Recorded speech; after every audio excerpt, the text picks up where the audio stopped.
There is a version of you that has tried to be disciplined. Dozens of times, maybe hundreds. You set the alarm, you made the plan. You said, this time it's different. And for a while, maybe it was. But then something happened. A bad week, a missed day, a voice in your head that said, you can skip today, you'll make up for it tomorrow. And slowly, the whole thing unraveled, not because you were weak, but because the foundation was never built correctly. Because here's what nobody tells you. The discipline you've been trying to build was designed to fail. It was built on promises made to no one, on schedules that shift whenever you feel like it, on motivation that only shows up when everything is already going well. Real discipline, the kind that doesn't collapse when life falls apart, was understood centuries ago. Not by a productivity guru with a podcast, by shinobi, invisible warriors who survived alone, operated in silence, and completed missions that most people couldn't survive.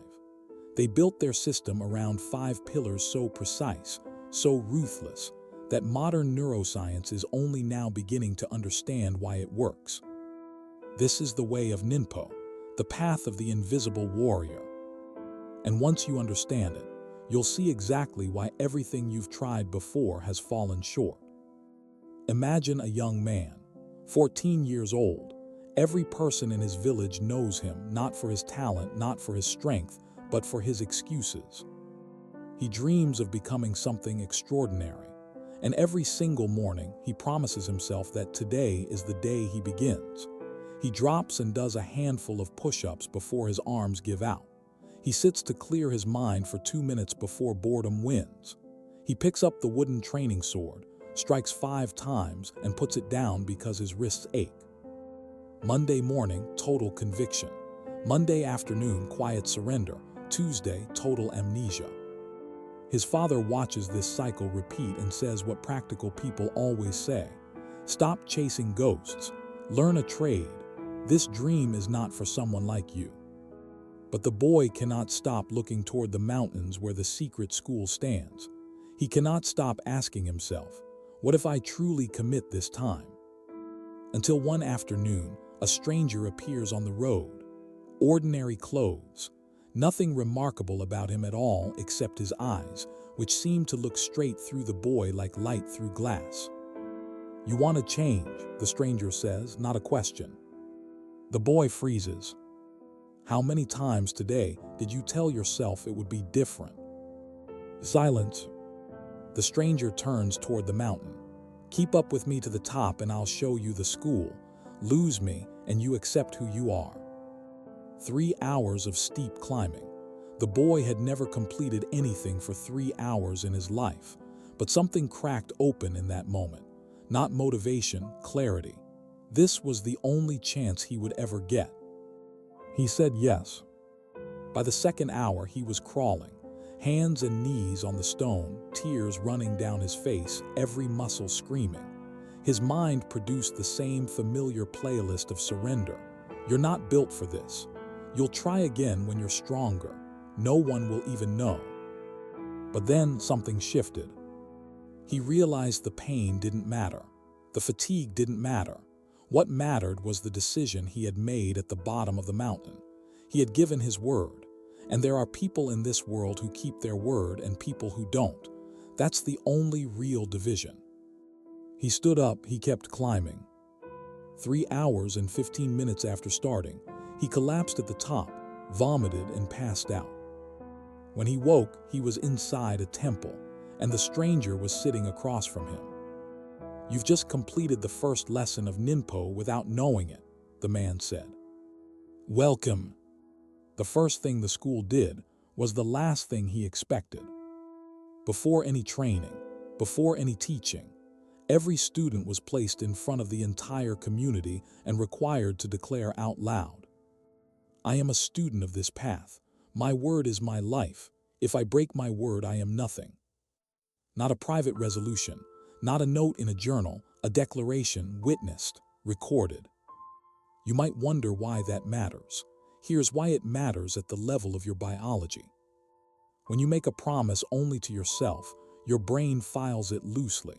It knows from a lifetime of experience that private promises bend. They shift.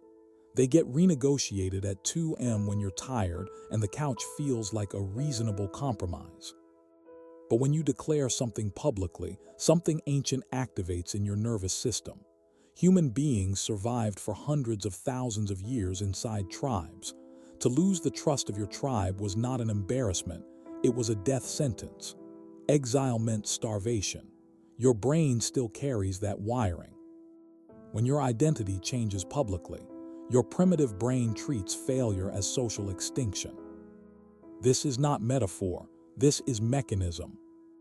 The oath the students took wasn't motivational theater. It was a psychological lock.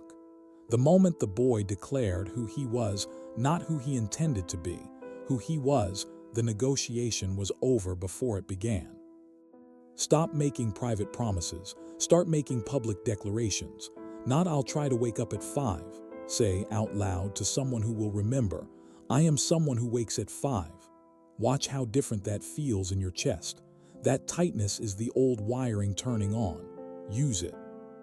2 weeks in, the master pulled the boy aside. You wake up every day now. You show up, but I still see the hesitation in your eyes each morning. You are still deciding to stand up. But master, I always stand up. Deciding and doing look the same from the outside. They are completely different things on the inside. We need to kill the decision entirely. Here's the enemy nobody talks about. The small, invisible negotiation that happens before every action. Should I wake at 5 or 5:30? Should I train now or after I eat? Would tomorrow be better since today I'm tired? It seems like flexibility. It functions like corrosion. Every micro decision you make in the morning is willpower leaving your body before the day has even started. You're spending your best mental fuel on questions that should have been answered once and never reopened.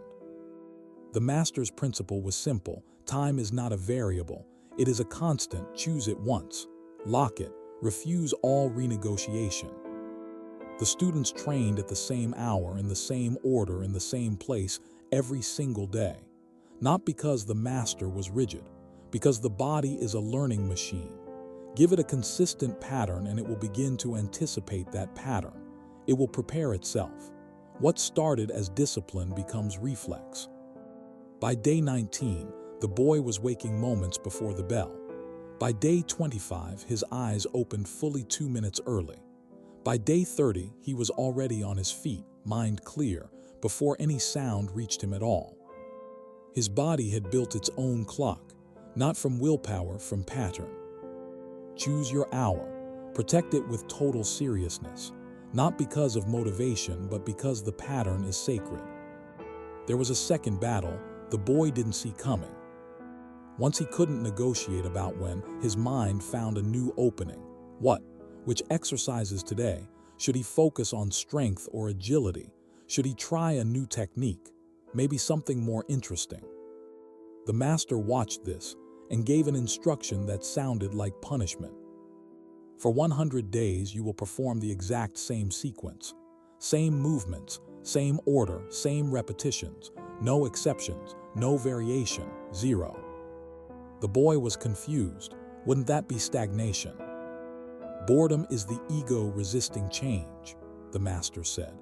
You evolve only when the practice becomes so automatic that your mind is finally free to notice what matters.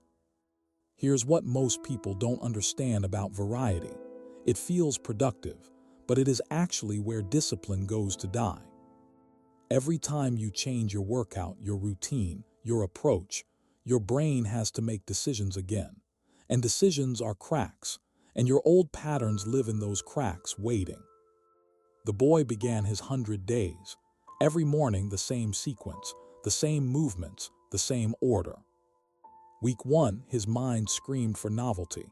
This is robotic, this is mindless, you're not a machine. Week 3, psychological warfare. The voice said, just today, do something different, just once, just so it doesn't feel like a cage. He remembered the oath. He continued. Week 6, something unexpected happened. He was mid-sequence when he realized he hadn't thought a single thought. His body was moving through the form the way water moves through a riverbed, not by effort, by memory, by gravity. He wasn't bored, he was free. Week 8, during practice, he noticed something in his wrist movement, a subtle inefficiency he had made 100 times before but never seen. His mind had always been too busy deciding what to do next to observe what it was actually doing. If this is landing for you right now, subscribe and stay close. What's coming next is the part that most people never reach. The neuroscience behind this is real. When you repeat an exact sequence in the same context for long enough, the deeper brain structures take over. The part of your brain responsible for conscious decision-making steps back. The behavior becomes as automatic as breathing. You don't decide to do it, you simply do. 100 days, same form, no variation. This is how you build something that cannot be argued out of existence. Day 45, a fever hit. Heavy head, aching muscles, every cell in the body begging for a day off. The boy went to the master. "I'm sick, should I rest today?" The master looked at him with patient eyes. "There's a difference between rest and a gap. You're not asking for rest. You're asking for permission to create a hole." What's the difference? A river doesn't stop during a drought, it becomes a trickle. In a storm, it becomes a torrent, but it never stops. The day it stops, it is no longer a river. It's a depression in the earth where water used to flow. Your practice is the same. This is the principle most people violate without realizing it, and it's the reason streaks collapse. We operate under the all-or-nothing illusion. If I can't do it fully, I won't do it at all. If the conditions aren't right, I'll wait until they are. This feels like standards. It functions like self-sabotage. Because momentum is not about intensity. Momentum is about continuity. The boy that day did 10 push-ups instead of 50, 5 minutes of breathing instead of 20, a condensed version of the sword kata, slow and careful, terrible by his usual standard, completely sufficient for what mattered. The next morning, the fever had softened. He returned to full training without resistance. His body never received the signal that the pattern had broken. If he had stopped entirely, his brain would have noticed the gap, and the morning after it would have whispered, "You stopped yesterday, why not today?" No gaps, not zero, never zero. A reduced version, a minimal version, a 10-minute version, but something, always something, because the gap is the beginning of the end. Day 80, a messenger arrived, family emergency. He had to return home immediately. His mind panicked not about the emergency, about the sequence. 20 days left, everything he'd built. The master stopped him before he could speak. "Do you think obstacles ask permission? Do you think life respects your 100 days?" "But master, you promised to practice without gaps. You did not promise it would be easy." And then the master sat him down and taught the final pillar. A shinobi is never caught off guard because he has already decided his answers before the questions appear. Every possible disruption is mapped in advance. When this happens, I do this, not as a rule, as a reflex. They went through every obstacle: travel, illness, injury, guests, severe weather, family crisis. For each one, they wrote the exact response. A condensed sequence, a minimum viable practice, a 5-move version of a 100-move form. The boy returned home. He helped his family for 3 days. Neighbors watched him rise before dawn to run through his practice, confused, a little disturbed. But he understood something they didn't. His morning practice didn't take anything from his family. It kept him intact so he could be fully present for them. It preserved the identity he had worked 80 days to build. He returned to school on day 83. The master asked, "How many gaps?" "None." The master smiled for the first time. "Pre-decide everything. Sit down tonight and list every reason you've quit before: travel, late nights, bad weeks, illness. Social pressure. For everyone, write the exact minimum version of your practice. Not a plan to think about later, a locked decision you execute on autopilot when the moment comes. Remove the decision from the moment of pressure. The decision has already been made. All you do is execute. Day 100 arrived. The boy completed his sequence for the 100th consecutive time. Finished. Complete. Not a single gap in the chain. He expected celebration. He expected relief. He expected to feel victorious. He felt silence, a deep, still silence, like something heavy had finally been set down. The master called him over. What left? The version of me that needed to decide, the boy said slowly. He's gone. This is the fifth pillar of Ninpo, Mushin, the mind without conflict. Not emptiness, not stupidity, the absence of internal war, the elimination of the negotiating voice that spends your mental energy arguing about whether to do what you already know you need to do. When a trained warrior faces an opponent, he does not think, should I step left or right? The thinking mind is too slow. The gap between thought and action is where you die, literally in combat, figuratively in life. What those 100 days built wasn't a habit. It was the death of the hesitating self. 3 months later, the boy was sent on a 7-day mission. No comfortable sleep, no reliable food. Everything went wrong, everything. But not once during those 7 days did the thought cross his mind, I can't do this. That voice was gone. In its place, only clarity, only the next action. When people began to notice the change in him, they didn't say impressive. They said, something's different about you. Some of them were uncomfortable. They said he was obsessive, that it wasn't healthy, that he needed to relax. The master had warned him about this. When your discipline makes others uncomfortable, you are finally operating at the right level. Your consistency is proof that all the excuses they carry are choices, and that's a mirror nobody wants to look into. If this is shifting something in you, if you can feel this applying to a version of yourself, you're ready to subscribe. This channel exists for the people who are ready to do the actual work. Here is the complete system, stated plainly. The first pillar, the public oath. Stop keeping promises to yourself in private. Declare out loud who you are, not who you hope to become. Your identity must change before your behavior will. The second pillar, unchanging rhythm. Choose a fixed time and remove it from all negotiation. Your body will learn. The decision dies. What remains is just action. The third pillar, perfect form. Lock in one sequence and repeat it without variation for at least 100 days.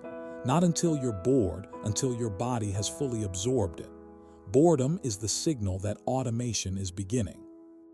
The fourth pillar, no gaps. Never reach zero. On the worst days, the sick days, the broken days, the exhausted days, do the minimum version. 10 minutes, 5, 1, but keep the thread unbroken. The fifth pillar, pre-decided responses.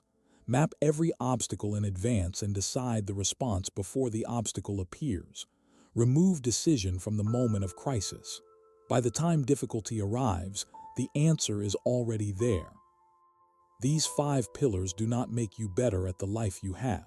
They make you a different person entirely. A person whose identity no longer contains the option of collapse. The boy who couldn't finish 3 push-ups became someone his own village no longer fully recognized. Not because of talent, not because of natural gifts, because he agreed to let a weaker version of himself die and refused to negotiate its resurrection. That's the actual sacrifice Ninpo demands. Not sweat, not early mornings, not pain. The sacrifice of the self that always has a reason to wait until tomorrow. You don't have to become a warrior in the ancient sense, but you do have to make one honest decision. Are you going to keep operating as the version of you that negotiates? Or are you ready to let that version go? The system is not complicated. The pillars are clear. What remains is only the question of whether you will actually do it. Not try, do. Start tonight. One habit, one public declaration, one fixed time, one locked sequence. Commit to 100 days. And watch what happens when you stop arguing with yourself. If this video reached you at the right moment, subscribe and stay with this channel. The work we do here is for people who are serious, people who are ready. I'll see you in the next one.